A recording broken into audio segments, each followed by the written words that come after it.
Dubai gets sold to the world like paradise for rich people, a city from the future, a place where money can buy literally anything.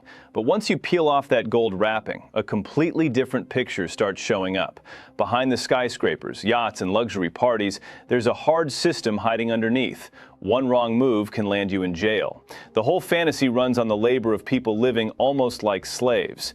And that shiny image, as the world later found out, has been useful not just for billionaires, but for dirty money from all over the planet too. On the surface, it looks like a dream. Towers, palm-shaped islands, supercars, perfect beaches, giant malls, non-stop luxury, and the feeling that success never ends. That is exactly how Dubai was sold to the world for years, like the place where fantasy became real, like a city that rose out of the desert and beat nature itself.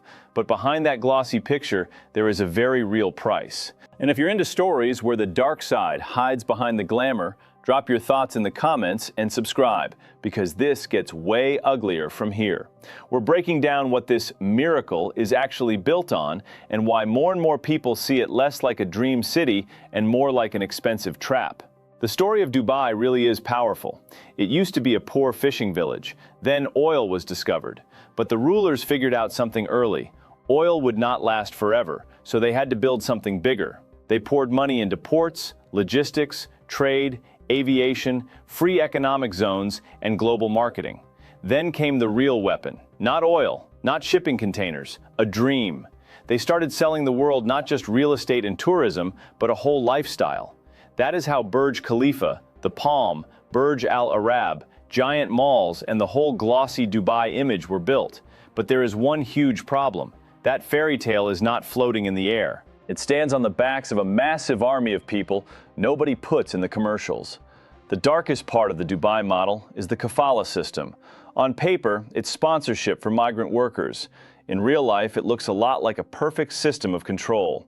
A poor worker from India, Pakistan, Bangladesh, or the Philippines sees an ad for work in Dubai.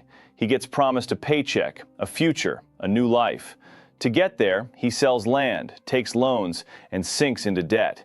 Then he arrives, and his passport gets taken away. His visa is tied to his employer. He cannot quit.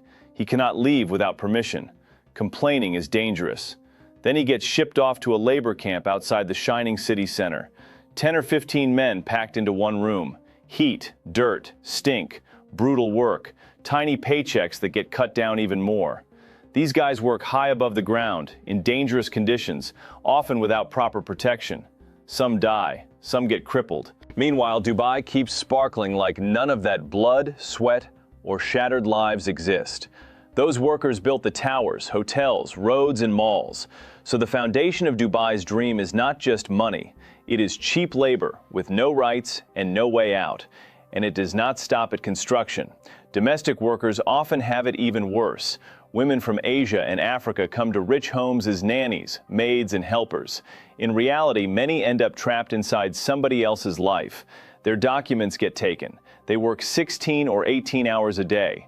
They barely have any way to leave. They are some of the easiest targets for abuse, humiliation, and total dependence on the people employing them. And the scariest part is that this is not some random glitch in the system. This is the system. Officials have talked about reforms more than once, but if you pull out this foundation, the whole Dubai success story starts cracking. Because the luxury at the top depends way too much on the powerlessness at the bottom. At the same time, Dubai gets marketed as this open, stylish, almost Western city. Parties, bars, beaches, restaurants, luxury hotels, the vibe of total freedom. But that is a dangerous illusion. Under the shine is a very strict legal system. You can legally drink in a bar and still get into trouble if you step outside drunk. For years, sex outside marriage was treated as a criminal issue. Public kissing could get people detained. LGBT relationships are banned. During Ramadan, the rules in public get even tighter. Tourists get sold this image of freedom, but in reality, they walk into a place where one wrong step can turn a vacation into a criminal case. That is the core paradox of Dubai. They sell you freedom, but only right up to the second you cross an invisible line. Another brutal issue is drugs. On one side, Dubai has the reputation of being a city of elite parties. On the other, regular people face some of the harshest anti-drug laws in the world.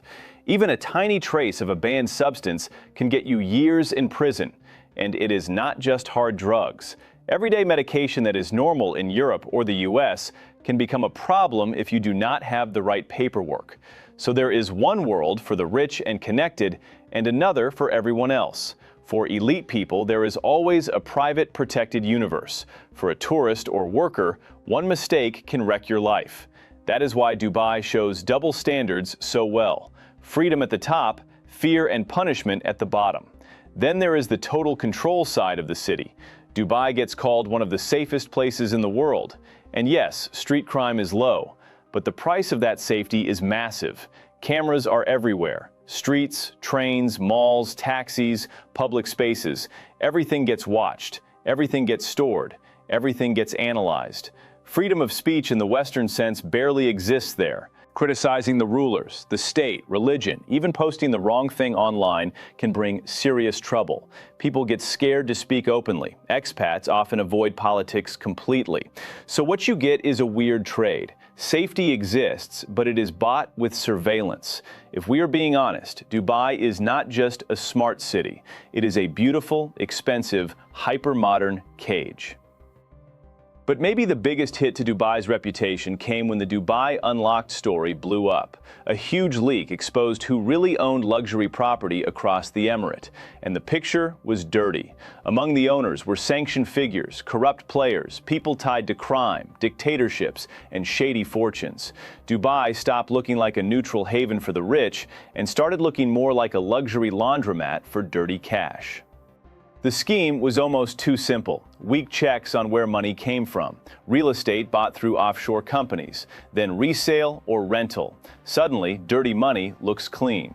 That is the ugly truth. A piece of Dubai's boom was built not just on wealth, but on very dark money that found a comfortable hiding place there. That is why Dubai hits so hard. It is both a miracle and a warning. On one side, yes, it is impressive. The energy, the scale, the ambition, the architecture, the speed of growth. On the other side, it is a model of a world where money gets almost everything, and people without status or capital get almost nothing. At the top are the ultra-rich, the citizens, the elite, and privileged expats. At the bottom are millions of migrants who build, clean, serve, and stay quiet. That is why Dubai more and more looks less like the city of the future and more like a perfectly polished dystopia. Shiny, comfortable, efficient, but built on fear, inequality, exploitation, and control. And after all that, one question is left. What is Dubai really? A real miracle, or the prettiest showroom for a system where capital gets everything and ordinary human beings get way too little? Maybe this really is the future. But if it is a dark one. A world where comfort is bought with somebody else's lack of freedom. A world where safety is built on total surveillance. A world where massive wealth sits right next to dirty money. And if you look at Dubai honestly, then this is not just a story about one city. It is a story about where the whole world could be heading.